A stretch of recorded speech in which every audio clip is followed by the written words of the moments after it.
One. And we're back. Yay. It's only been like 4 months. 4 months. A little 4-month hiatus for the holidays, and life got lifey, and we're back with the Enabled Energy podcast. Yeah. What have we done? What have Everyone we done else since is October? probably just like, what are you talking about? I just hit like literally next and I was there. For you, it's maybe been a minute. For us, it's been 4 months. Not that it's been 4 months since we've seen each other. Yeah, we've been doing a lot. What have we done? We did another retreat right after that, remember? Yes, we did. We did another retreat. That was awesome. It went so well, except for the part where we had to leave early. That was less awesome. I was very grateful that you were there and able to take it over so that I could leave, and I appreciate you so much. Yes, and don't ever do that to me again. You betcha. That was a lot. I did it. I did it. You did it. You did spectacularly. I need you. The feedback was amazing. But for those who are not in the know, my husband is no longer allowed to mountain bike while I am facilitating retreats anymore. No. Because on Saturday afternoon, I called him watching the sunset on the beach. It was glorious. Check out our Facebook page or Instagram for pictures of that sunset. It is incredible.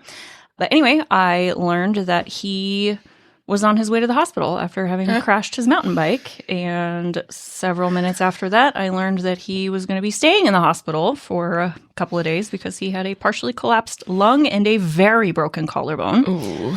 And I feel like, for like a dislocated shoulder and cracked ribs, I probably would have stuck it out. But partially collapsed organ. That's a big deal. Probably a go be with your family kind of a situation, right? Yeah. So just in case it becomes more partial. It's like kind of a medical emergency. Yeah, a little bit. So anyway, I am very grateful that... And he's doing good after 4 months. He's amazing. You would never know that he had a partially collapsed lung, period. Mm-hmm. Good. And is already back in the gym and lifting and doing pull-ups and Yay. He is back on his bike. He's only been on his bike, I think, once or twice now. And the surgeon cleared him to be back on his bike, but said, quote, "I don't recommend crashing again." Which I thought was very funny. So he's been back on his bike. He has not crashed again. Knock on wood. Anything made of wood anymore? I think maybe the underside of the table might be. Yeah, that's definitely wood. Oh, there you go. Okay. Compressed. It counts. No, I think it's probably plywood under there. It's good. Shaved wood board pieces or something. I don't know. Isn't that compressed? I don't know. We deal with human bodies. Not wood. Not wood. Well. Rachel. Based on our conversation we were having earlier. So not that kind of podcast. That's a different podcast for a different day, y'all. That's a different podcast for a different day, and we don't need to talk about that here. This is the Enabled Energies podcast, where we talk about health and healing and well-being. Yay. And then it was Christmas, and then just a bunch of crazy life and family, and been really busy. You sold your business. I did. Yeah. Yay. As of about a week ago, I am no longer the owner of my business of the past 11 plus years. Yeah. And that's a big change, huge change. Big one. Bit crazy. It's still kind of sinking in that that particular chapter is I want to say closing, but it's closed. Yeah. So I'm still wrapping my head around it. Well, being it was done. really quick. You're like, I think it's on Friday. And then you're like, I think I'm going to be here for another 2 weeks. And then you're like, I'm gone. I'm done. I'm not coming back in. I'm sorry. I'm gone. I was like, what the fuck? I'm supposed to see you for another week. It keeps changing. It's so fast. Yeah, no, it was a very rapid transition, and part of me is still wrapping my head around it, and part of me is like, yay! And part of me is like, I go home and cry sometimes. Yeah. Well, I saw Uh-huh. this great cartoon recently of this woman who she's knitting a scarf, right? And I think I missed the first part of it. She's knitting a scarf. She's next to a cliff, and someone puts the scarf on and jumps over the edge. Right. And so she's knitting the scarf, but now she's got to knit it even faster because it's falling over the edge of the cliff. Okay. And then she's pulling on it as she's knitting it. And this is a whole cartoon. She's pulling on it as she's knitting it. And then she runs out of yarn. And so she's got to go back and get more yarn. And then she runs completely out of yarn and she starts using her hair. And then she runs out of hair and is being pulled over the edge and finally gets pulled over the edge, cuts her hair off finally, and comes up to the top and is sitting at the edge looking down with her knitting needles, still knitting. And she just looks down and realizes that she doesn't need to be knitting anymore. And then finally drops the knitting needles. But I think that is a really great... I feel like that's a great analogy for burnout. Yeah, and just letting go of something. Because it is hard to let go of something, especially something that has been so much a part of your life. Yes. You know, and we don't realize how much of a part of our life is until we have to let it go. Right.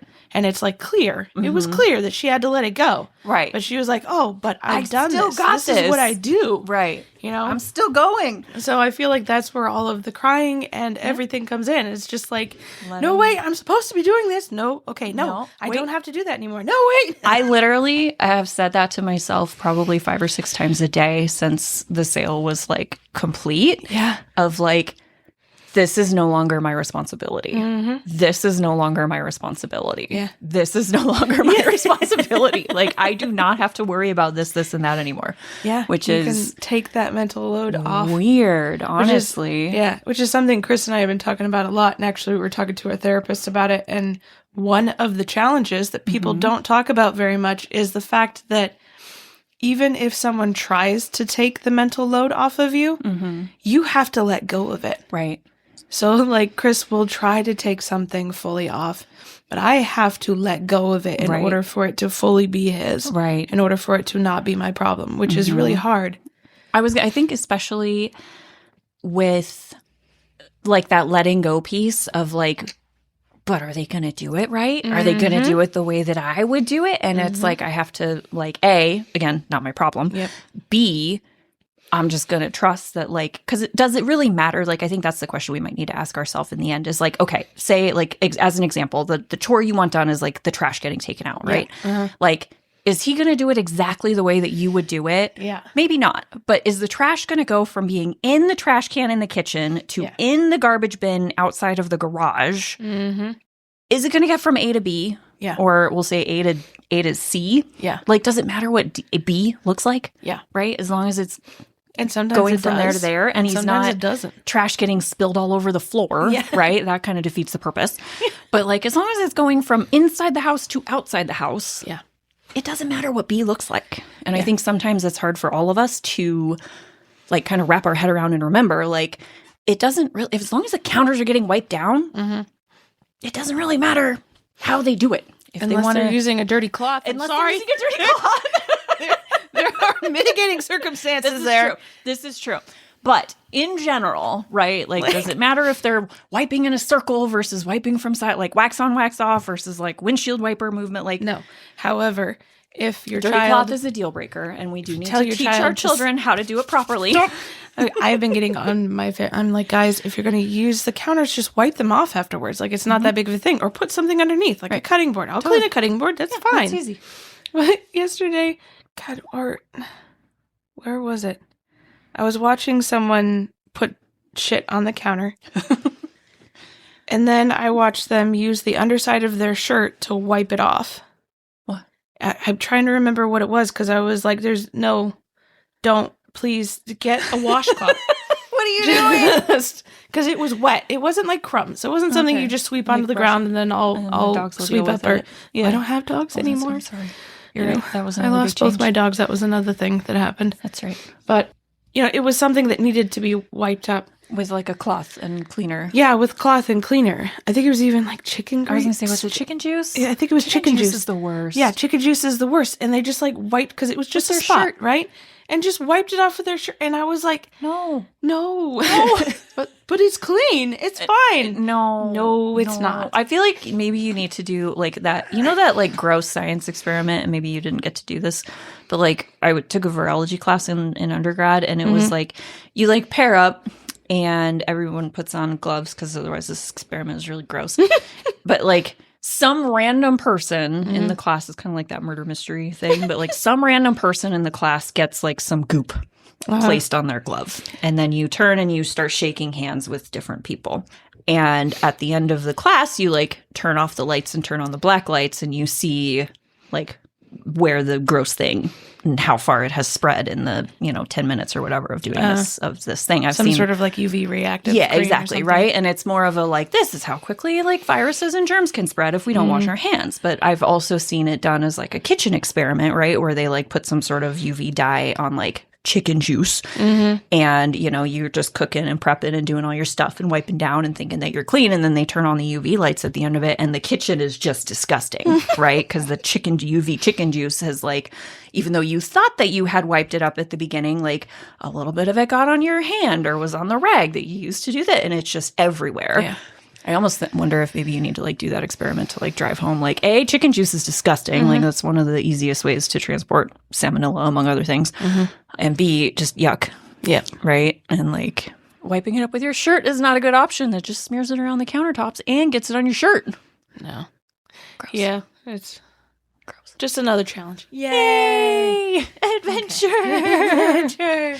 Okay. I do love my kids. They're great. Of course. But And sometimes kids are going to kid. Yep, they are. That's totally fine. Okay, so today we want to talk about snacky. Oh boy. So as she pulls out the mystery snacky that I have not seen yet, that she was very excited about. She says she's been holding on to it for like 2 months, and I don't know what it is yet. She's hiding it behind her back. It's crinkly. Okay, we're also going to be talking about our upcoming retreat on February 27th to March 1st. Depending on when you listen to this is 2026. We're going to close signups for that on the, what did we say, the 22nd? Hold up. Let me pull up the calendar. If you think I could remember In longer than 20 minutes, but I can't. That registration will close on February 22nd. Yeah, February 22nd. Of 2026. And then we'll also do some talking about the vagus nerve today because I think it's another one of those buzzwords, you know, everybody's talking about like the polyvagal theory and all that sort of stuff. Right, but I feel like it's the same right now. concept as everybody was like, oh, you got to do the somatic stuff. Somatic just means of the body. Right. Like you do body stuff. Do body stuff is basically what is stuff. Like do what does that polyvagal even- stuff. What does that even mean? And it's really simple and everyone is, oh boy, what's this? Peanut butter and jelly M&Ms. This is like, I think they're either going to be really good or really gross. right? That's Like- what I'm thinking. I'm like, these look like they might be good, and they're also kind of turning my stomach right now. 'Cause, like, we ate so We much. just ate a whole bunch of Thai food, you guys. But at least it's a small bag, and here.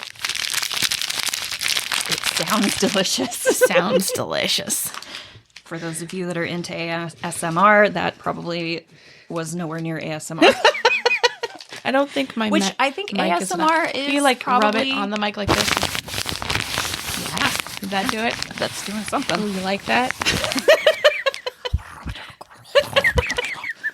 Some of them are actually soothing in some of the video. Like I can't handle watching the video where it's just like obnoxiously long nails and they're stroking Right? Ooh, just the like stroking super fuzzy microphone thing and just like whispering and like purring into it. It's weird. I do Kinda like the weirds me slime out. ones though. Like, Oh, You see, seen I can't those? handle that. I handle that. like I those. love that And you the love that. popping and stuff. The pop, I could do the popping, like bubble wrappy. Did you know you can get a bigger than head size head off of Amazon with pimples already in it? Oh, I've seen those, and I like on the one hand, fuck yes, and on the other hand, right? Like I have very mixed feelings about those. They're anywhere from $60 to $90, friend. I'm just saying. Are you saying that we need to get one as Maybe. part of our next little treat? If we start doing Little sweet treats? a little sweet, ew.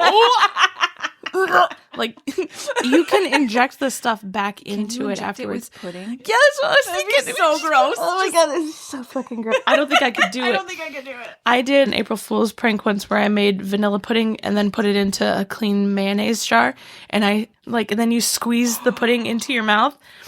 And even though I knew it was pudding, Why does it not surprise me that you would do that? it was fucking You're an hilarious. animal. I gave it to. Sucking it right out of the Oh, of but the it mayo made me tube. so nauseous. I was like, I know this is Gross. pudding, and yet my brain is like, It's mayo. I gave it to my niece. It was one of her birthday Oh, presents. that's hilarious. And How'd she you was take like, it? "Why did you give me a thing of mayo?" And I grabbed it and said, "Mayo is delicious," and squeezed it in my mouth. She was like, Did she "What?" vomit? Oh, she loved it. She Oh, absolutely okay. loved it. All right. I think That they tracks. ate the I'll whole bet your thing. niece. Yeah. Mm-hmm. Yeah, she's once, pretty awesome. Once you get your head around that it's pudding and not Yeah. mayo in the squeezy tube. Still, yeah, the idea of like sucking anything out of a mayo Right? tube. Like, I think yucky. sardines are delicious, but the idea of eating the little fish, I can't do it. Like every time. I've never eaten a sardine. Like my Really? dad used to have them occasionally when I was a kid, Especially and when like they still have the head on them. yeah, yeah, and just like the smell and the knowledge that it's like a little fish, like with everything. I'm like, No, I can't do it. just wrapping my head around that is no. Probably be like those. Although I do not understand why I think those videos are so fucking funny. Which ones? The ones where the guys like are trying to eat something, and the whole time, every time it gets close to their mouth, they're like, yeah, yeah. Or what is it? The girl I that laugh so hard, and I don't understand why. Can't do the styrofoam. Yeah. She can't even say it without gagging. Styrofoam. That one cracks me up every single time. Sorry for anyone who sorry if we're grossing anybody out with our. And now we're gonna eat these. Okay, now we're gonna try the PB&J M&M. And the question I have, are they in like, each color? Okay, that's I was gonna say, like, because there's 3 colors here. There's like a brown that's very unattractive. There's there's a dark it's like brown, a mustard brown, and like a dark brown and a red. Yeah. And my question is, are they all the same thing inside, or is this like a purple? Is this like a strawberry? And then I think I don't know. There's no explanation. Try on the red first. Okay, red first. All right, go. It does taste like strawberry. I don't know that there's or raspberry. Oh, I was like, I don't know that there's any jelly in mine. Mine definitely has some sort of jelly. There's a hint of something kind of fruity. It's not as jelly-y as I wanted it to be. Maybe one of the I others. wanted it to be like a little, like almost like a gusher. The mustard yellow ones are like really big. I'm gonna do the dark brown. Okay, dark brown. I think it's gonna be great. It tastes the same. Maybe a little bit more grapey. This one has a little bit more jelly. I'm just getting like a lot of peanut butter. There is a lot of peanut butter. Okay, I want there to be more jelly. All right. Jelly flavor. Jelly essence. I'm going to snag this really big mustard green one. Do it. It's slightly bigger than the others. I'm just reading the ingredients to see if we could suss out. Like what's in each. You know, I'm pretty sure it's just going to say natural flavors. I'm going to bite this one in half and see. Ooh, good plan. Oh, I just took out all the middle. There's just peanut butter in the middle. And then chocolate on the outside. Mm-hmm. But where's your jelly? Is this one like a peanut butter chocolate one? I'm not tasting any jelly on this one. For those interested, this is just the like mustardy brown one. Yeah, mustardy brown one. I think What it's is just this like peanut chocolate peanut butter. I don't think the red ones have any chocolate in them. Oh, very little amount. Unless that's the jelly. I don't think it's chocolate. I don't know. Maybe the shell is supposed to be the like jelly flavor. I don't know. It seems like it's just peanut butter, chocolate, and like the candy shell. But the jelly is like an essence. It's like an essence of jelly. Smell it more than you taste it. It's like the LaCroix flavor of the M&M world. It's like a hint of jelly. A hint of jelly. It's like you're sitting across the table thinking about jelly. That's what I'm tasting. Fine for people who prefer the peanut butter. I guess so. Over the jelly. I always thought of both of them on. Yeah, I want more jelly, personally. I have an argument with Chris every time that we make peanut butter and jelly sandwiches because my thought is that the bread holds the peanut butter and jelly. Mm-hmm. So you have to put peanut butter on there. Of course, I was very heavily influenced by my cousin when I was little who made me a peanut butter jelly sandwich and used a fourth of the jar of peanut butter on one sandwich. What? So it was like so much peanut butter. And I remember loving it so much. That's how I make all of my peanut butter jelly sandwiches. Okay. So the peanut butter is usually at least half, if not as thick as the bread. And then you put lots of jelly on there so that helps lubricate it and stuff. And then the bread just holds it. Chris is always like, no, thin layer because you want to taste the bread. I'm like, no, I don't. Why would you want to taste the bread? Like, I want the peanut butter and jelly. Unless you're using like fancy artisanal bread, you don't need to taste the bread. Which is wasted on a peanut butter and jelly sandwich. Yeah, you're in it for the PB&J, not the bread. They don't call it a PB&J M&Ms. Yeah. Ooh. Okay. Well, but honestly, peanut butter and jelly M&Ms are fantastic if you like peanut butter and chocolate. Yeah. If you're looking for a jelly experience, I'm kind of regretting that I don't have any gushers. Right. Because I feel like if you mix these with some gushers, That'd be PB&J. that'd be PB&J. Or those new like have you seen the Welch's fruit snacks that have like the little little bursties in them? I got a bag of those. Yeah. They did not make it home from the store. They were really good. So I could see that being like a really good accoutrement. That's the word I want. Accoutrement. I could leave it. I'm all right. These days, Yeah. me and candy just don't get along. I don't know. The older I get, the less into candy I am, which is like great and fine. But like I don't know about you. I remember when I was a kid, you're like going to town on a candy or like a berry or something, and my mom would be like, "If you eat too many of those, you get yourself a stomach ache." And I don't think I ever gave myself a stomach ache. Like I'm sure there are kids out there that can and will. I don't think maybe I just never like got to that point, but like I never that I can remember got a stomach ache off of eating too many berries or too many candies. Yeah. And so I just thought my mom was like crazy and making shit up to try to get me to like not eat so much candy.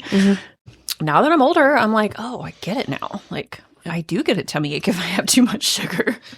Knowing now the power of suggestion. Why would you do that to me, Mom? Right. Seriously. Like, don't tell me how to live my life. Let me learn my own lessons. Which is kind of the point of having kids, right? Like, you kind of want to prevent your kids from, like, experiencing some of the suffering that you experienced Very true. when you were their age. Yeah, I feel like everything hurts my stomach these days, though. Which, anywho, does that? I feel like that might lead us into some more discussion about the vagus nerve. I don't know, just move this further away from my face. It'll be all up on the mic. Yeah, so the vagus nerve itself is like literally just a nerve that runs from the brain all the way down. It's a long nerve that connects the brain stem to the heart, lungs, and digestive tract. So it runs like most of your internal organs. It's also a really pivotal part of the rest and digest part of your autonomic nervous system. Yeah, because it can only work properly when you're in a parasympathetic state. So if you're in a heightened state, if you're, anxious or any of that sort of stuff, then that is turned off, which is why people who are like chronically anxious, chronically depressed, stressed, issues with digestion, and heart palpitations, and issues with breathing, and oftentimes issues with reproduction. And what was that thing you were telling me about the concussion? Cases? So the vagus nerve plays a pretty pivotal role too in your gut health and gut bacteria, which we need. We're discovering more and more how important our gut bacteria and healthy gut flora is for just general health and well-being. There's millions of bacteria that live inside of our digestive system that we need. And I can't remember what the study was, but I saw a study a handful of years ago that was connecting concussions with gut bacteria die-off. And within moments of somebody sustaining a concussion, their gut undergoes a tremendously harmful change, and a lot of their bacteria will die off. And then as they're healing from the concussion, they develop issues with their gut not working properly, and they can develop SIBO and irritable bowel and all kinds of digestive problems because of that relationship between the brain getting impacted affects the vagus nerve, affects the digestive tract. That's like crazy. that. So that's kind of important after sustaining a concussion that we start doing more of a like pre and post biotic and probiotic regimen to help support your gut as your brain is healing itself after an impact. Yeah, and So, it's fun fact. just talking about like the gut biomes and stuff like that. I remember I was reading, I think it was The Good Gut. There's a bunch of books out there. I think about I've read The Good. It's been a long time since I've read The Good Gut. Yeah, The Good Like a Gut's been handful like of 10 years. Yeah. But I remember reading in it about how Americans in particular have sometimes less than half of the amount of gut biome bacteria, which you're supposed to have like A lot. like we roughly have, I think, about 270 different species per person, and other places in the world they easily have 500 or more. That's why like there's fecal transplants that happen. That's increasingly common practice. Yeah. Which is awesome. Yeah. because we need those bacteria. And one of the things that kills it off the most is our antibiotics. They really do a number on us. And then we don't replenish, and probiotics are becoming more prevalent. And what does a regular probiotic, how many different biome strands or do they have? Do you remember? One? I think most I could be wrong, but I think most like commercially available probiotics have like one particular strain of bacteria. And there are somewhere between 300 and 1,000 different bacterias that we should have in a healthy gut and digestive tract. So in some cases, just because you're taking a probiotic doesn't necessarily mean, like, you probably are getting several billion cultures of that one bacteria strain, but just because you're taking a probiotic doesn't mean that you're getting enough of the right things. All of the different diversity and stuff like that. Which is part you'll of see like a bottle and it'll be like 50 billion. Right, but it's like lactobacillus. Yeah, just that one, which it doesn't do enough. Which is lactobacillus is fine, but when you think of, there's literally thousands of different types of bacterias that we should be having in our gut. Like lactobacillus is great, but like 1 out of 1,000.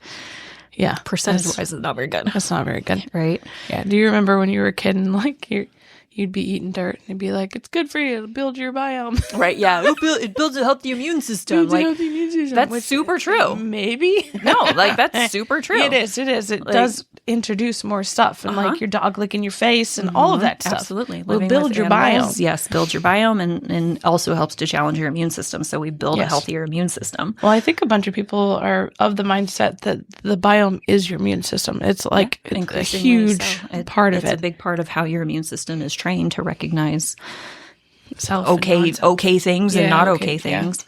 Well, and it's also with the kind of going back to like the different strains of bacteria, like in many cases, because our diet here, especially in the United States, tends to be very processed and very carb heavy.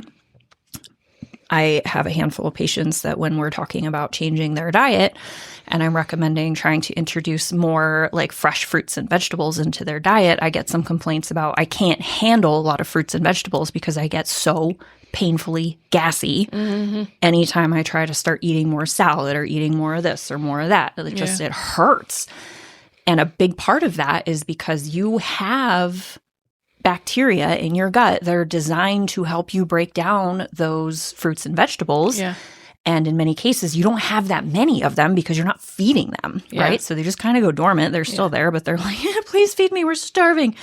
And then you introduce all of these fresh fruits and vegetables into your system, and all of a sudden, boom, you have this huge growth of all of these bacteria that are like, party time! And that's where all right? The gas they're comes from. And then of course that's part of the natural process is that they're like having a party in there, breaking down these fruits and vegetables, and that's how and why you get gassy and bloated. And I try to tell people, like, if you can just ride that out, I understand it's uncomfortable, but if you can just ride it out for like 2 weeks, and just keep going with it, and just unfortunately live through the discomfort for 2 weeks, so that those bacteria kind of get up and running again, so they can flourish again. That gassiness typically will calm down and go away. Yeah. So, like, just try to ride out the discomfort. Like beans. Beans are supposed to be huge hugely good for us, right? Yeah, and there's a lot of people fiber. Are like, tons of fiber. They, like, get things moving through. But everybody's like, I get so gassy and it makes my stomach hurt and all that sort of stuff. Just start with a little bit.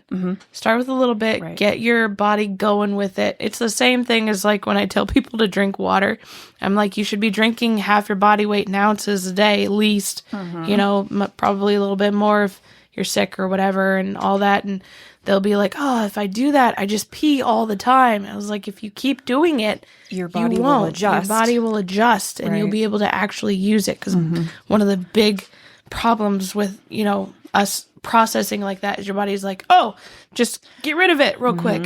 And it doesn't actually access it and put it where it needs to go. So you have to give your body a chance to learn. To adjust to the new normal. Use it. Yeah. Because your body is used to using just maybe 8 ounces a day. Your body's like, well, we have to hoard this. It's kind of like I tell people, have you ever had a house plant that got really dried out?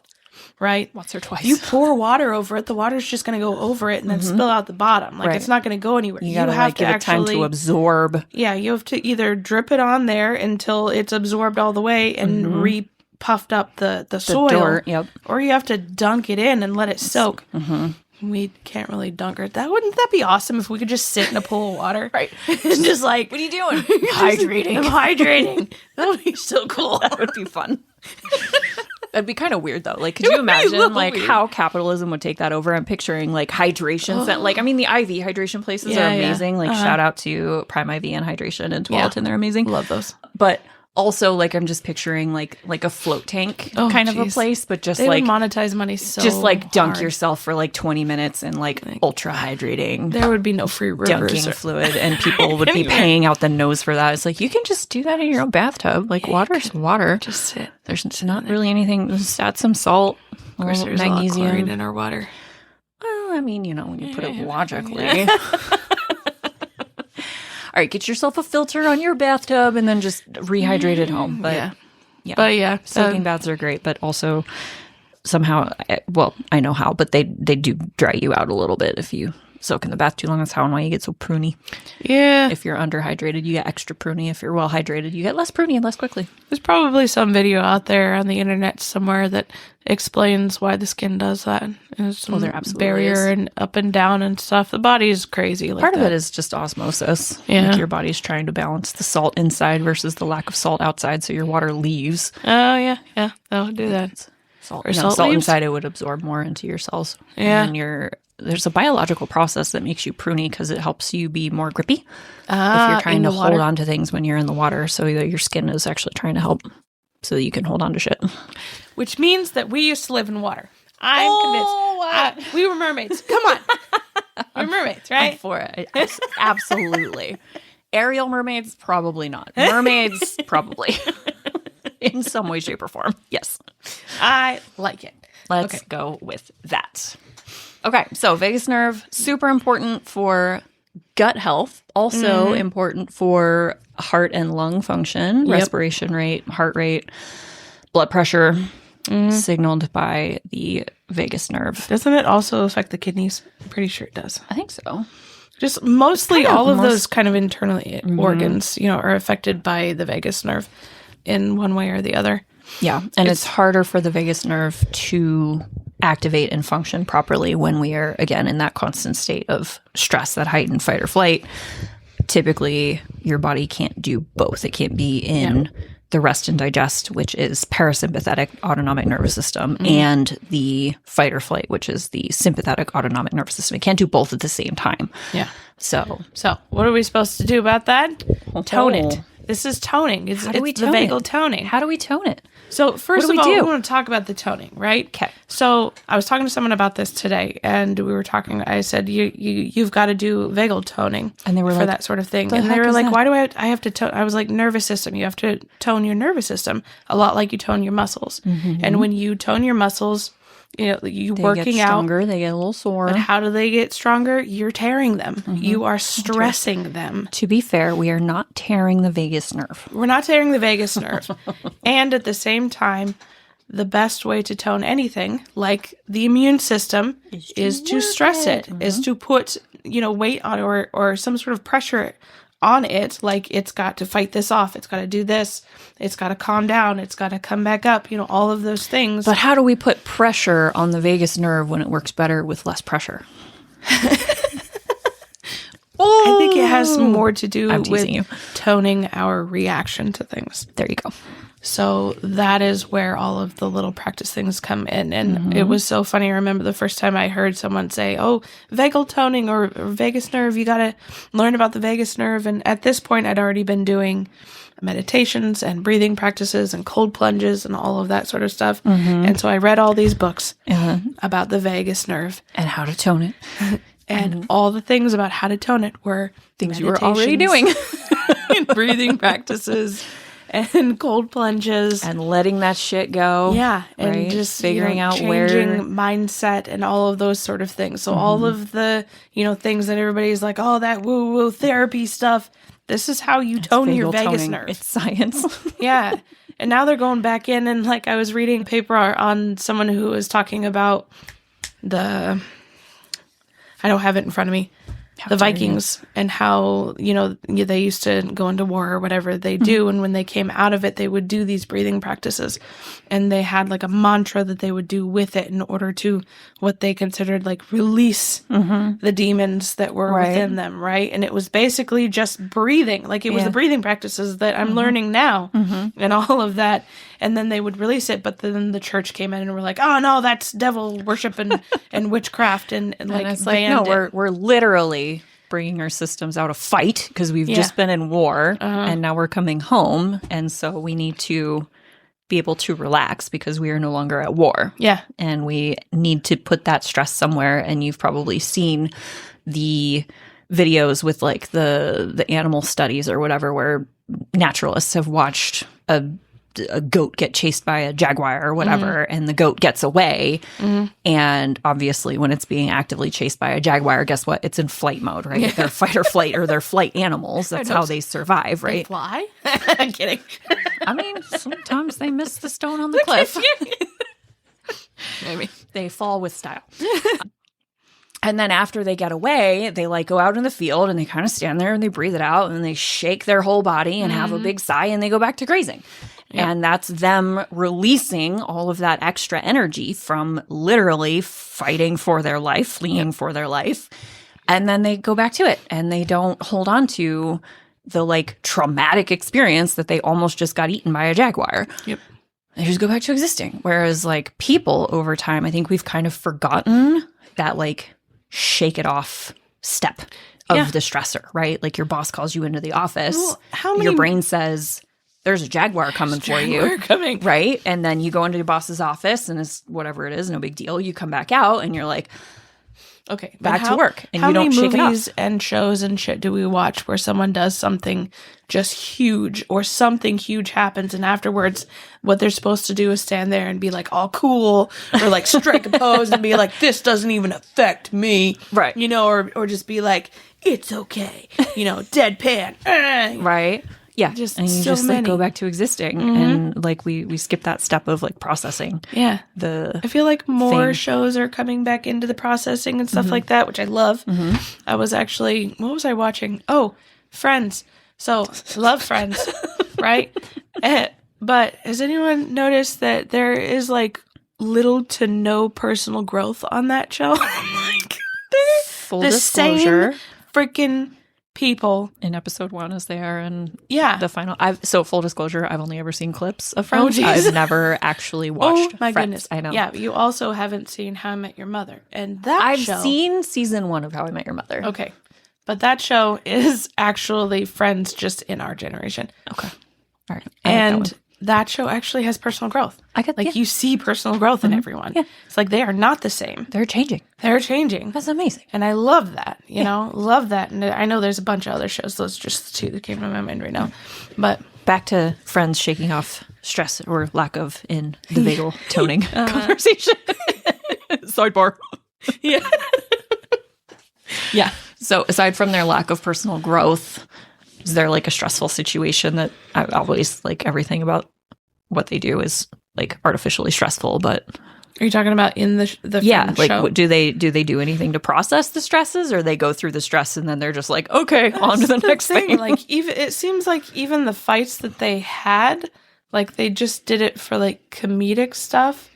And there's like one, there's one, everybody who's seen it is going to know exactly what the fuck I'm talking about, but and like, we were on a break, Oh, and it's because she was I've on a break. clips. Yeah, you've seen those clips.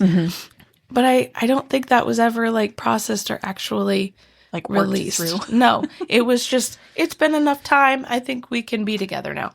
And that was it. Which I kind of feel like that's how our generation was raised to deal with their shit, right? Yeah. Like, are you given enough time? Are you over it yet? And you're like, no. And they're like, cool, let's come back to it in a week. Right? Or like how many like interpersonal family dynamics are there where like you have a big blow up with a sibling or your parent or whatever. And it's like, what the actual fuck? Like you just crossed so many boundaries and I did not appreciate that. And then like the MO is that you just don't talk to each other for a couple of weeks or months or however long it is. And then like somebody calls somebody else and it's just like it never happened. It never gets talked about again as far as like, you really hurt my feelings. Yeah. And we're just not even going to talk about it because the idea that you hurt my feelings is too upsetting for you to acknowledge that you might have hurt my feelings and you might have some culpability in that. Yeah. And like maybe an apology is warranted, whether you think you hurt my feelings or not. Yeah. Right. And that's not the issue. The hard part about that is that both sides have to be willing to talk about it. Right. You know, even if you were the one that hurt my feelings, if I'm not going to accept your apology, it's not nothing's going to happen. either. Exactly. You or know, if so I'm not both going to make sides- the apology. And what it really comes down to, I believe, in any of those situations, is that you have to be okay with where you are at. You know, if you feel like you need to apologize, then you need to do that. Right. If you feel hurt in whatever happened, you need to deal with that because that's your hurt. Right. That's not their hurt. Right. You know, whatever they did, whether they meant to or not, Hurt you. your reaction to it was yours. And you need to look at that. Right. You need to process that. And even if they do or do not apologize, that's Or completely... acknowledge the hurt. Or acknowledge That's on the them. hurt. Yeah. That's on them. But you need to process yours.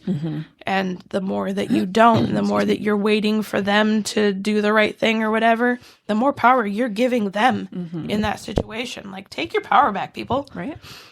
Give it. Don't give it to them. Just don't. It's yours. It's yours.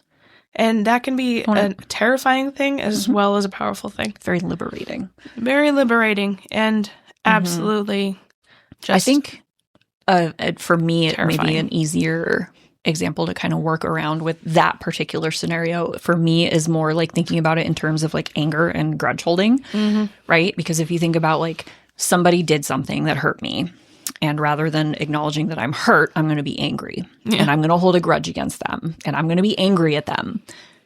In what way does that affect them? Yep. 0%. Yeah. Right? Like if you're holding a grudge against somebody, especially if it's somebody you don't ever see, Yeah. they have no idea that you're holding a grudge. Meanwhile, you're just festering this infection inside of you. And the only person that hurts is you. Yeah. Right? The whole thing being angry at someone else is like you taking poison and expecting the other person to die. Right. This is not how it works. That's not how it works. So like the more we can, like you said, process and let go of that anger, that hurt, that incident, whatever it is inside of ourselves and forgive the other person for whatever it was is more healthy ultimately in the long run for you as a person, because then you don't have this festering hurt inside of your heart or inside of your brain or wherever it wants to live And don't get it twisted. and make you sick. It's hard. It's really hard to let it go. Especially when we weren't raised with the tools. Right? Right? We were not raised to you know, make it our own, first of all. no.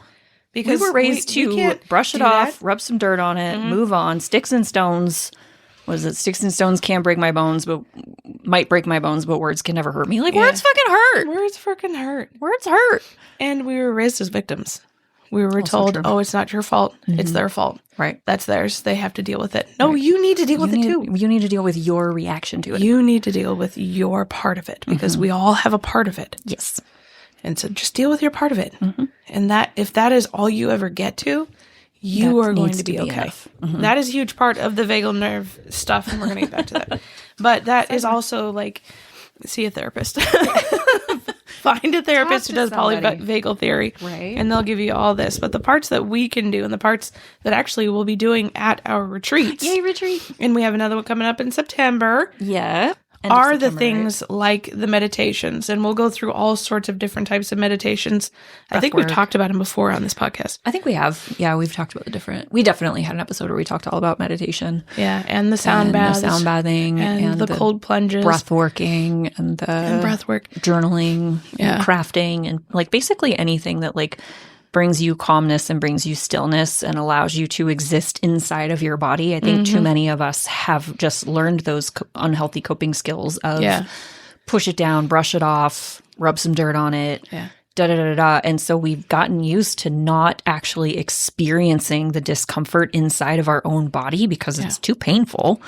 And so a lot of us are not really living in our body. We're not really experiencing our own space. Yeah. We've learned to disassociate. We've learned to binge watch that TV show or Scroll get on Instagram. scroll through any of them, Pinterest, Instagram, Facebook, whatever it is. Or what is it, the match 3 games or whatever. Yeah, Just kind of that mindless do more. The thing that I feel like we're constantly battling with, I don't have kids, but like I feel like that's a issue with parents like trying to get their kids off of the Roblox or the Yeah. Minecraft or just all of these like games that just go forever and are constantly rewarding. And it's just this like coping mechanism for just like escape. Yep. Right? Escaping from the difficulty of the world. Yeah. Even though I feel like our world is easier now in many aspects, and some aspects it's harder, but in many aspects we have it a lot easier now than we ever have in history. Yeah, so we have time. That's what that means. If we have it easier, that means that we have time to sit and actually look at these things and be present with them. Yeah. Which is not an easy task. And we know it's not because we're doing it. Yeah, right? It's challenging. It is really challenging. It's hard. And our first goal is to give ourselves allowance to do that. Yeah. I can't tell you how many people that I talk to that are just like, oh, I don't have time for that. I can't do that. And I was like, it takes 2 seconds. Right. Just give yourself a moment to relax your face. Take a breath and just feel your body. And then you can go back. Right. And the more you do that, the more you'll notice that you actually become aware of how your body is doing, which in the beginning is kind of painful because a lot of us are sitting with a lot of discomfort that we have learned to ignore. You know how many people I have come in that go, I'm feeling pretty good today. I'm all right. Everything feels good. And then I start working. They're like, where did that come from? I have that so much.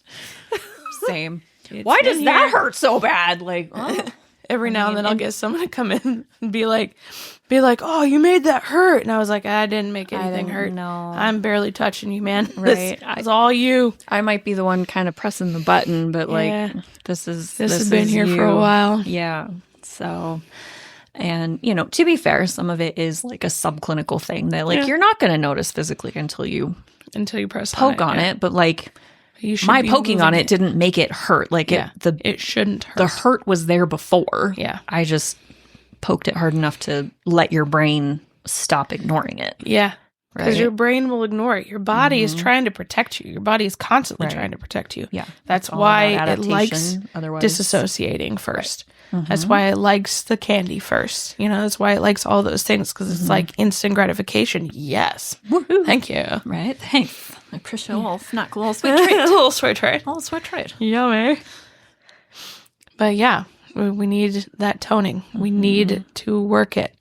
And these Well, and I things can be really, really simple. How often too is it like, especially if we're doing like a meditation or a breath work and we're doing more of like the body focus of like the body scan, right? Where you're just like, we're just going to breathe and we're just going to bring our awareness to each individual body part and just notice it. Like, what is there any sensation in your left hand? Is there any sensation in your right hand? Is there any sensation in your foot? Is there any sensation in your knee? We're not doing anything about it. We're just noticing that that sensation is even there. Yeah. And how many times when we're doing that exercise at our past retreats has somebody been like, whoa, right? Like, it's like they've never noticed that they had a knee before, right? And it's, you know, like, oh, that's really interesting. Like, like you they have almost want to completely stop and be like, tell me more. Pulled themselves out of it. Yeah, You know but what? at the I same time, think- like, just notice. You don't have to judge it. You don't have to do Yeah. anything about it. And No. how many times does just allowing yourself the ability and the consciousness to feel the feeling Yep. of whatever it is in your knee, just feel that, Yep. connect with it for a couple of seconds. How many times does it go away? Yeah. Right? Like this nagging knee pain that you maybe have been having or ignoring for months and months and months, possibly years. All of a sudden, you spend 27 seconds thinking about it and allowing it to exist in your mind and being curious about it. And then it just goes away. Yeah. Okay, so I'm going to challenge everyone, right? You can tell me if you've ever had this experience. Okay. Last week I was sick, right? And I was having this pain in my shoulder. Okay. And it really hurt. Like it was just aching. And I was like, oh my God, like it won't stop. And I was like shifting and trying to get comfortable and putting my arm out and putting it down. And I was putting Just creams fighting on it? it and everything. I was fighting. fighting it. And then I was just sitting there and I was tired and I wanted to go to bed. And I was like, okay, all right. So I just sank down and just sat my consciousness in the shoulder. And as I did that, it just let go. And the pain went away. Yeah. And I was able to go to bed. And like, that's all it took Right. was just for me to sit with it. Just allow it. Yeah. And maybe just a little bit go like, hey, can you stop hurting? And you'd be amazed what your body will do when you ask it to do shit. So often do I have random weird funky pains in my body through the day, and sometimes I realize I think I've accidentally taken it on from a client, right? Oh yeah, all the time. Does that happen? You get the phantom pain that like lasts for a couple weeks, and then you realize this is the same thing that I've been helping client so-and-so with, and you're like, this is not mine, and it leaves immediately. Or right before I had, oh yes, what did I have? I had like this hip pain, and I was like, why is my hip hurting? Like I've been doing so good. And then I had my client come in, and he's like, I've been waiting for 2 weeks to come in and see you. And I was like, tell me and more. he tells me all about his hip pain. And I was like, that's my, you sent it to me 2 weeks ago. I've been sitting with it. Stop sending me your pain. So on that note, I'm actually really excited. I think we've talked about Miss Barbara Stott before. She is an incredibly talented intuitive healer in Lincoln City. And she has done several tarot readings for me over the years. And I think you went and did the shamanic sand trade journey. That was so much fun. So we should talk about that here in a little bit. But she is doing an empath class in a couple of weeks called like a 6-week class. Empathics, Caring, Not Carrying. And I'm really, really excited to take this class because I'm hoping it will help give me some tools for recognizing when somebody has teleported their pain to me in advance. Because that's definitely happened to me before. And sometimes it's even new patients that I've never met before. And then I meet them and I'm like, well, especially you're telling me that your elbow hurts right there in this specific, God damn it. You sent this to me and I've been battling with it for 2 weeks. And so I've started just trying to like, if there's something that's hurting and there's no reason for it to hurt, I've started just like stepping back, doing some breathing, settling in and just asking it like, is this even mine? Yeah. Does this belong to me? Like, if not, like, go away. Return to sender. You're not welcome here. And so many times that it works. It's crazy. It's crazy. So, as an energetic worker, whether you're an intuitive or a empath or whatever it is, especially if you work with people's bodies or people in general, you need to learn how to release and let go and protect and ground check yourself. Yeah, and just check that. I have a thing that I do try to do this, and I'm not perfect, but I try to do it after every session. But at least at the end of the day, I have a whole thing where I sweep my hands up, down, and side to side, and go any energy that is not mine, return to sender with consciousness and love, and just send it back. You know. And it clears out so much. Yeah. Like, if I forget to do it and I go home and I am, like, kind of groggy and stuff, I'm like, why do I... Oh, yeah. I'm holding on Return to sender with consciousness and love. Right. Just send it back. And recall your stuff that might have left with people. Yeah, that's another important step. Is well, like, it's the whole... You can keep my love, but, like, I need my energy back. Have you ever done a cord cutting? It's been a long time since I've done a cord cutting. Yeah, someone will take, I've like... had a few. The whole thing and sweep them all up. These are all the cords. We cut them and send them back with energy and love and heal the places where they attach to us. And then that just takes care of both of them, you know, the coming and the going. Yeah. But yeah, that needs and to how be done. often, if you do a cord cutting and there was a very toxic cord in there, that person will reach out to you.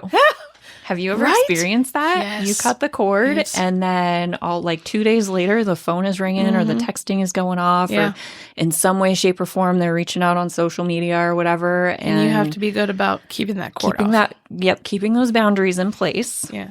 Right. And remember, boundaries are not... I did that the other day. And then 2 days later, somebody reached out. Really? Yes. Yeah, I could see that. Yeah. So... Anyway, but remember, the boundaries are meant to actually keep people as close as possible in the safest way possible. So boundaries are not to keep people away from you. They're actually to make deeper connections in the safest way possible. Yeah. If someone is a porch person or a street person, have you ever heard that? I think we talked about it last time. But basically, you know, you have street people. You have your house. You have your house. You are your own house. And you have your street people, and you have your driveway people, and you have your porch people, and then you have your living room people. And you have your on the other side of the world people. Yeah, and you have your on the other side of the world people. But those distinctions are meant to keep the relationship as healthy as it possibly can. And that doesn't mean that everyone gets to graduate into the living room. Right. Yeah. And some it is people are going okay. to always, and some people will, sometimes they will be living room people and sometimes they will be porch people. Yeah. And then sometimes they will shift back and forth depending on the season or whatever the case may be. I saw another analogy earlier. I think it was earlier today that I really liked. It was talking about like you are the CEO of your life and you are in charge of who is in your life and you should hire, fire, and promote accordingly. Yeah. Right? Like I think you said want, that to me. I did. You want like the best, strongest team, healthiest team for you and your life as a quote unquote business as is possible. And all of those choices are up to you. Yep. So if somebody is in the wrong position for the job that they are doing for you, it is up to you to promote or demote them or fire them entirely, which I don't know. I kind of like that analogy as like just in general. So anyway, if that helps somebody, cool. If not, forget about it. Whatever analogy works for you. There are quite a few out there. I can't There's remember so any many. others, but Yeah. just remember, boundaries are there to keep the people that you love as close as possible. And that's what we're all working towards and doing all of this work towards is connection and being in a safe and healthy space to have the deepest connection that you can with other people. Absolutely. And again, it is okay for somebody who was previously a living room and or possibly a bedroom person to become a Street person. And that doesn't have to mean that like you don't still love them and you don't still care deeply about them. It just means that they are no longer meant to have a place in your living room or your bedroom or wherever they currently were that was closer. Like it doesn't have to completely decimate the relationship. Yep. In some cases it does, but it doesn't have to. Yeah. So. Yeah, but I'm trying to think. Oh, we talked briefly about the shamanic sand trade journey. Right. Does that have a place in this conversation about well, I'm trying to remember vagal if nerve we and vagal nerve toning? totally. Yeah, because it's all about processing. Yeah, I don't. And if you are in any sort of setting, like that's one of the reasons that I love the cards and this stuff is you remember we talked about this earlier. Reading the cards is not about telling your future. No. It's about seeing where you are right now. Because even if we both get the same card, we are both interpreting it in different ways, interpreting it with our own lens. And that lens is going to tell you how you are feeling right now. Yes. So it keeps you present, and it may help down the line is the hope. It may help guide you down the line. And so whatever message you get now, you put into now. And so when you are doing that sort of stuff and staying present, that is totally good for your vagus nerve. I think I sent you a video that I just got of this chiropractor who was talking about how his adjustments are nervous system toning.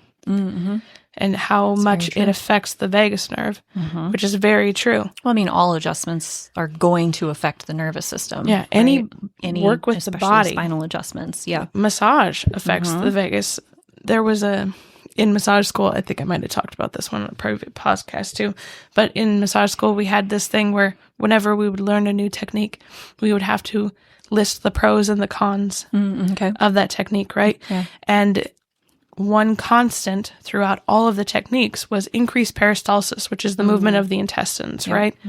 And so everyone would try to like shoot their hand up first and be like the first one to answer. So they had that answer. That's the gimme. Yeah, it was the gimme. So everyone was like, increase peristalsis. It was this whole thing. First. But if you can increase peristalsis, that means that your vagus nerve has been activated and that is in play. And that is a huge thing that massage does for people. Is it? That's one of like I would say that is probably the number one thing that I notice personally if I'm doing especially craniosacral work with somebody is you will start hearing gut motility sounds. So like the gurgling, all that kind of stuff. And most of the time patients will like make a joke about like, oh, it's time for lunch. Yeah. Or like, oh, I'm getting hungry. It's time for dinner. And I'm like, I mean, maybe. Yeah. But more than likely, like we are taking you out of that fight or flight, deactivating your sympathetic nervous system and activating your parasympathetic nervous system so that your gut motility can work and your digestion and your heart rate and all of those things are going to get better and be a little bit more toned as you're leaving here. Yeah. And, you know, sometimes we maybe stimulate a little bowel movement action, which you're welcome. My favorite is to be like, well, your sphincters are finally able to relax and release stuff from your stomach into your small intestine. My sphincters? Why are you talking about my sphincters? And I guess that's fun. You don't know what sphincters really are. Like people think that we have like two, right? And I'm like, no, there's millions of them inside of your body. Absolutely like millions of sphincters inside of your body. Your lips are a sphincter. Well, when you put it like that. You're welcome. Anybody that is listening, Cameo just basically turned her mouth into a butthole. That's literally what that looked like. Speaking of buttholes, how do those cookies turn out? Oh, the cookies. So, side quest. We're gonna have to post those pictures. We have to post the pictures now. So we tried to make window cookies. You know, the ones where like you put a piece of hard candy in the middle of the sugar cookie and then it melts and makes a window and it looks all pretty, like a piece of stained glass and stuff. Uh-huh. And I was in the store with my husband and he's like, we can just get some sugar cookie mix. And I was like, I don't think that's going to work because sugar cookies spread and you need like the cutout cookie kind of cookie so that it keeps its shape. And he's like, nah, these will work fine. And I was like, I don't think it's going to work. But okay. And he's like, it's our first try. We could just try it out. I was like, okay. All right, great. And so we went home and I smashed up some Jolly Ranchers and cut out the cookies from this sugar cookie. And it was just plain like a tube of sugar cookie dough. I cut them out in hexagon shapes. Oh, they were. You could not tell. Yeah, you could not tell. They were hexagon shapes. And then I filled the middle with crushed up Jolly Ranchers. And we put them in the oven. And the next thing I hear is my husband go, "You were right." Oh, music to my ears. I was like, "What? Did the window work at least?" He's like, "Nope." And then my 12-year-old goes, "They look like buttholes." The sugar cookie had melted into the middle, and then it just looked like a butthole. Jolly Rancher had kind of melted and spread out, and so the mingling definitely looked buttholey. Yeah, it's like a candy colored buttholes. Were they bleached delicious? though? No, they were disgusting. Okay. Jolly Ranchers and sugar cookies do not go together. Okay, that's good to know. They were really gross. Okay. Yeah. So don't try that. But don't try that. We'll be posting that picture to the @EnabledEnergy222 Instagram. Okay. If you're curious what Jolly Rancher butthole sugar cookies look like. Jolly Rancher butthole sugar cookies. So good.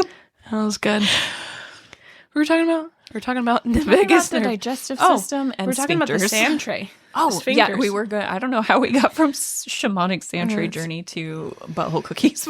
But yeah, good journey though. Good journey. I liked it. Done. Side quest. Done. Woohoo!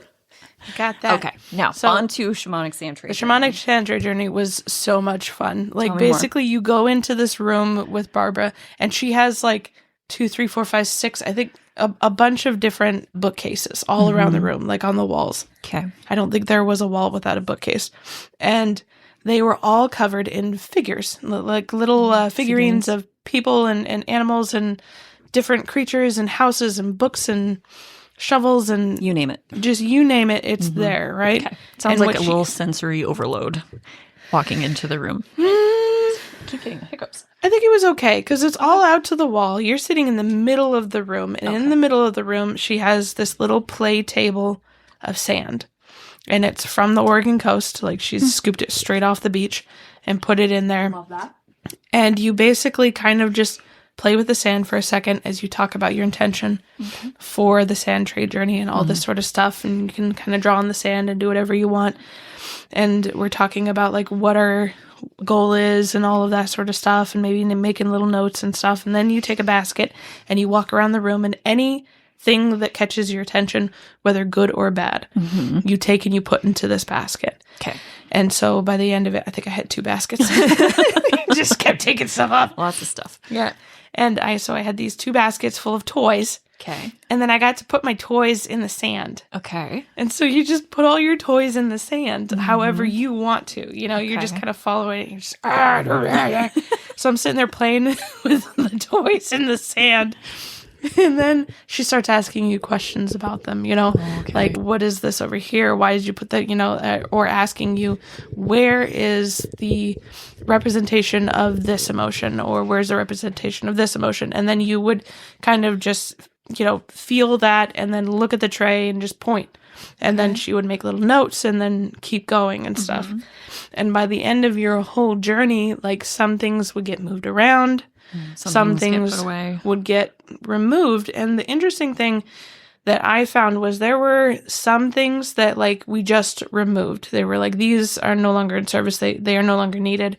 They can just be removed. And you wouldn't put them back on the shelf. You'd put them in a basket, and then she clears them and puts them back. That makes sense. In her own time. But then some things were like things that still needed a little bit of work, but no longer needed to be on the tray. Oh, interesting. So she had these special cloths, and you would put them lovingly in this cloth and wrap them up and put them into a basket or another little basket. And some of the little baskets had lids, but otherwise you would just put another cloth over the top of them, just cover them completely, and then she'd put them into the closet until her guide said that those were done.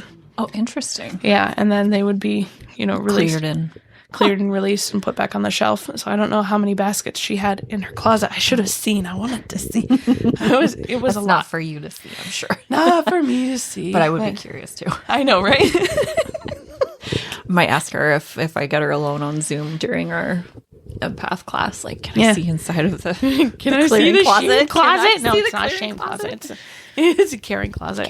Clearing closet. Clearing closet. Just tell me how many baskets. How many baskets? How many baskets do you have in the clearing closet? But it was really fun, and I learned a lot about it, or about, like, how I was feeling. I was going to say, how did you feel, like, after? Because I know I saw you later that night, and you were pretty wiped. Yeah, it's a lot to process. I can imagine. It's a lot, because you get in there and you're like, I don't know, we're going to say and even like the stuff that I thought we might be talking about, like we didn't, and I was like, shit, so you have those shit moments where you're like, damn it, fuck. I was kind of hoping I wouldn't have to deal with that. And then she's like, nope, it's right there, right? And you're like, oh man, god damn it. Fine. But yeah, I do remember having a conversation with Chris right afterwards about, like, one of the big messages was finding self-love, finding that self-appreciation that you really need, and how powerful that can be. Sure. And how your goal in life should be that you love yourself more than anyone else. Yeah. And I told this to Chris, and his first reaction was, well, then doesn't that mean that if I love you, it doesn't matter?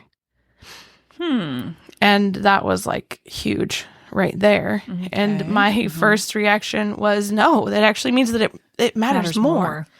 Because if you don't love yourself, if you think that you're worthless, then someone else telling you you're not doesn't make a bit of difference.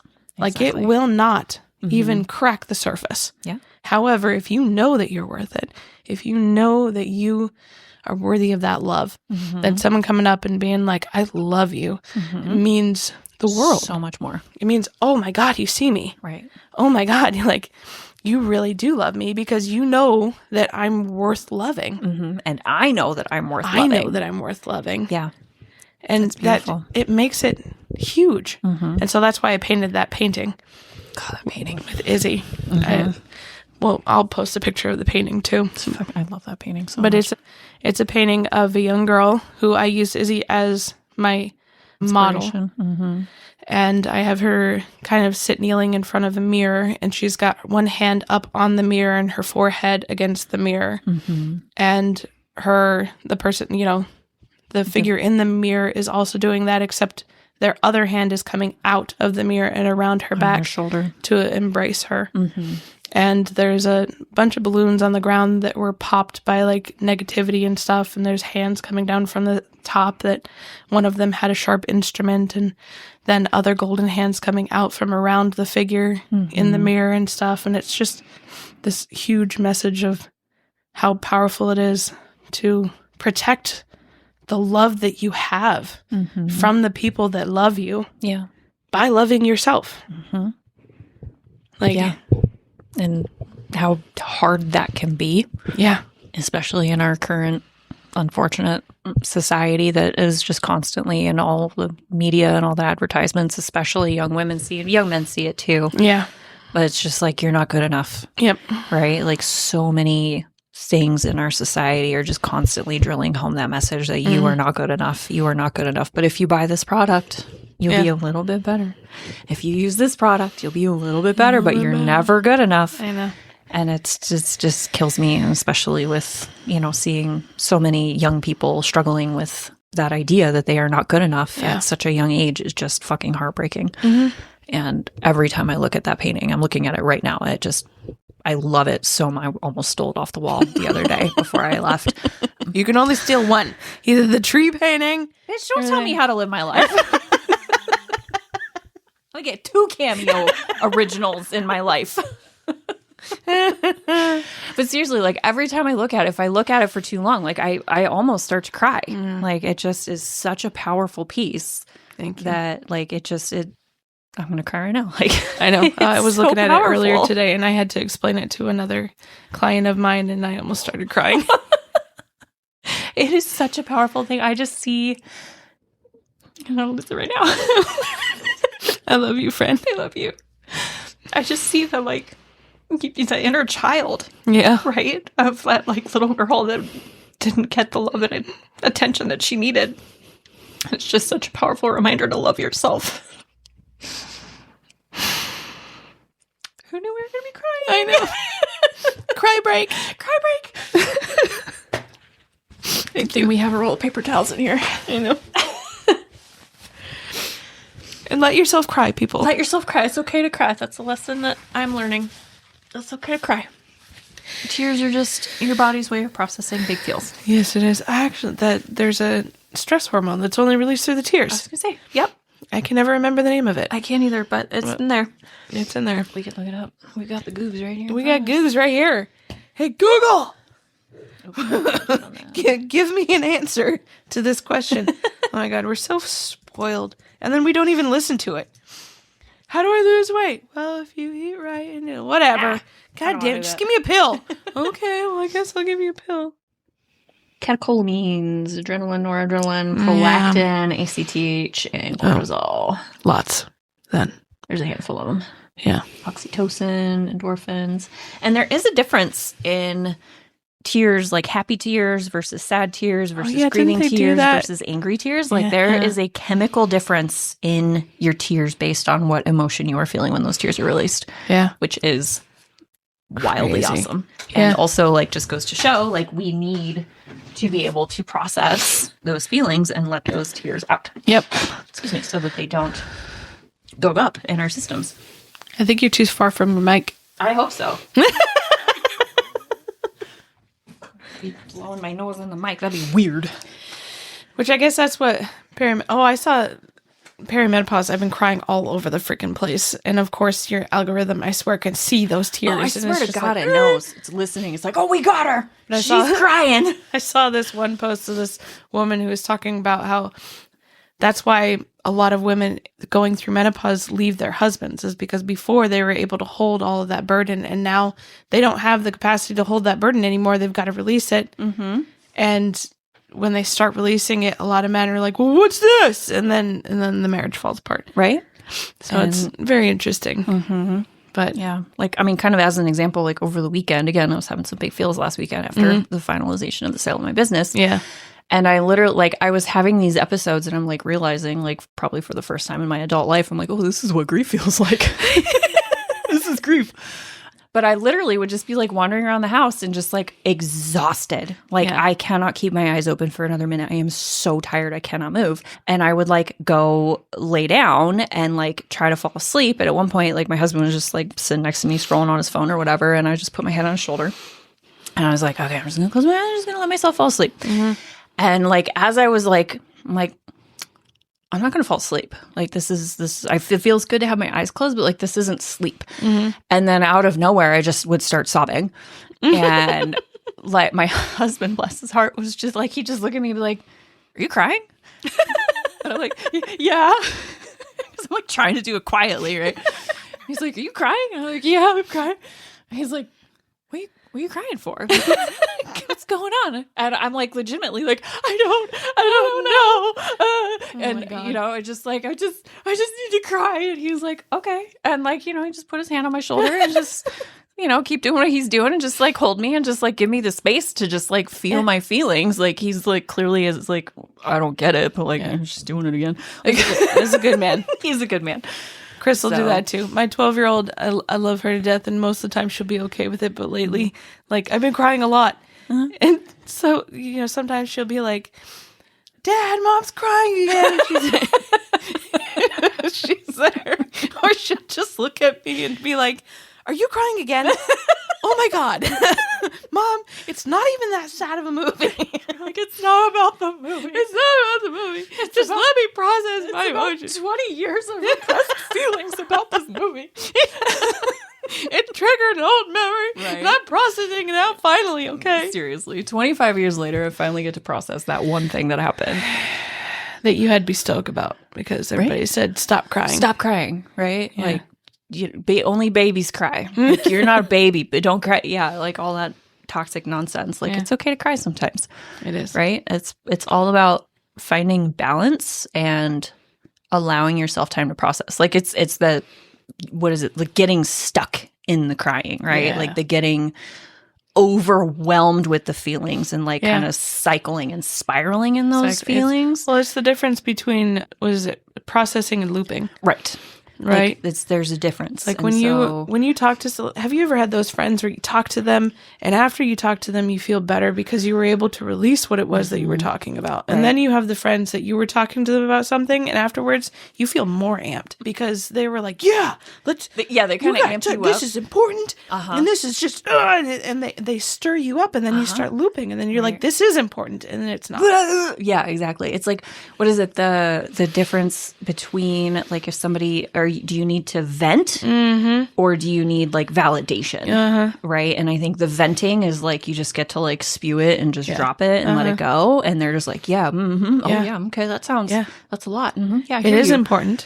And are you ready to release it? Right. And then there's the validation of like, no, yeah, that was right. And that kind of amps you up. But also sometimes you need that, right? Because if you're gaslighting yourself about a situation and you're like, it's probably nothing. And they're like, no, like, you need to say something. And, you know, I think that can be helpful. But when they are validating you when you need a vent, I think that creates that spiral that you don't need. There's a balance of vent and validation that needs to happen. Absolutely. Like there should be a little bit of validation and then just letting the vent and then seeing what will actually pass and let go and what actually needs to have action. Right. You know, it's kind of like when my kids come to me with something and I was like, do you want advice or just an ear?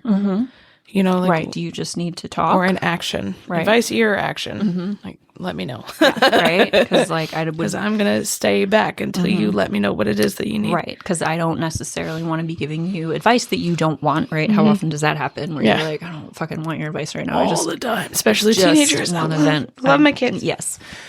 But, you know, I was like, okay, you just needed to vent. Got it. Love that. I will listen. I am a safe ear to hear you out. Yep. Like, oh, no, you need some advice here. Got it. Okay, I can do that. Like, there's a difference. And it's, I think, important to hopefully teach people at a young age to recognize what it is they need out of the session. We're at an hour 20. Okay. So, but yeah, recognizing what it is you need out of that session. Yeah. Versus like, you need to vent and they're giving you advice and spinning you up. Yeah. And it's like, no, you need to be spinning me down. Yeah. There are quite a lot of people that like you try to vent and they'll start giving you advice on what to do. And you're like, that's not what I want. That's not what I'm looking for here. Just be clear about it. Right. Just let him know, you know? I'm not looking for advice. I'm looking to just let it go. Drop this verbal diarrhea bomb right here so that you don't even really have to listen in that case. Like, just let me talk. Give me an occasional, and maybe a little validation. Right. You're doing the right thing. Yes, this is a hard situation. Yes, you are doing the right thing. No, you're not unreasonable to be upset by this. Yeah. Or, you know, sometimes the hard truth of like, maybe you need to relook at that. Maybe you might be overreacting. ding. Good friends will tell you when you're wrong. Yes, which can be really, really hard. Yeah, it can Right? be. Like, how hard is it to tell a good friend that they are spiraling for no reason, or they're being an unreasonable bitch, or... Well, it goes back into that self-love thing, you know? Because if someone tells you that you're wrong, they're basically saying that they don't like you, right? Of course, yeah. So Absolutely. that's what that means, right? Yeah. No. Yeah. No, that's not what that means. Like, oftentimes, that's the harder thing to tell you, to call you on your bullshit. Yeah. Like, that's a really good friend, and they love you beyond measure, because unless it's somebody that just really likes to call people on their bullshit, and those people do exist. Yep. But myself personally, like, I like confrontation. So I'm not probably going to call you on your bullshit unless I feel very strongly that it's bullshit. Or that you're very comfortable with them. Yeah. Also that. Yeah. So. Yeah. So come to our retreats and learn Grounded Getaways is our retreats. how to tone your vagus nerve and ways to do that. And it's really not that big of a thing. And the way that we present it is ways that you can take into everyday life. Now, the sound baths, you probably don't want to go out and get a bunch of Crystal bowls and bells stuff. and chimes and all that good stuff of your own. And there's a lot of sound baths around. There's a lot of great sound baths you can go to in person. Yeah. There's also quite a few, I think, really good like YouTube recordings of sound baths. It's not quite the same as being there in person. You don't get quite the vibrational healing, which is very, very important. But it is relaxing, and it does sort of get the job done to just kind of have those sounds in your ear holes.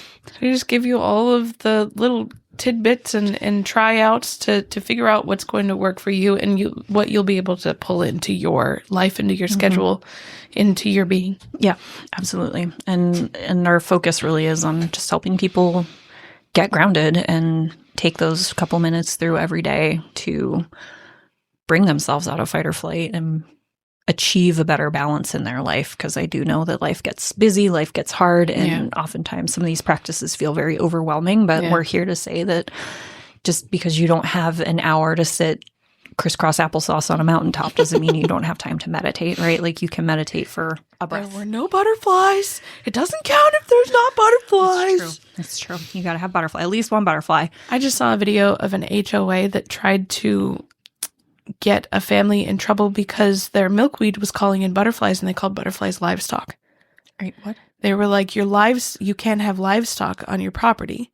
And they were like, they're butterflies that are coming in to eat the milkweed that we planted. They're not our butterflies. We get nothing from these butterflies. Like, are you going to... They were like, oh, no, but you can't have butterflies. Yeah, exactly. I was like, are you kidding me? HOAs are out of control. Sorry. Side quest. Such a wild ride. Anyway, if you would like to follow us on the social media, I think I quoted our Instagram handle incorrectly earlier. It is @enabled_energy222 on Instagram. That is our Instagram handle, enabled_energy222. Yeah, come watch Instagram. My commercials I made. They're so good. Honestly, I love your commercials. We should make some spoofy ones. I tried to be all serious. And we'll make some spoofy commercials. Anyone who's listened to our podcast knows that you got to have spoofy commercials. It's just part of who we have are. The February only has 3 more spots left. The September is up, and we have a waiting list on there. If you would like more information and stuff, our Facebook page is Enabled Energy, right? I'm looking that up right now. You would think we should know this. We should know this. We're so good at social media, y'all. Right? Anyone want a manager for social media? Hey, podcast universe, you got anyone? Yeah, come help us. We're bad at social media. Oh, God.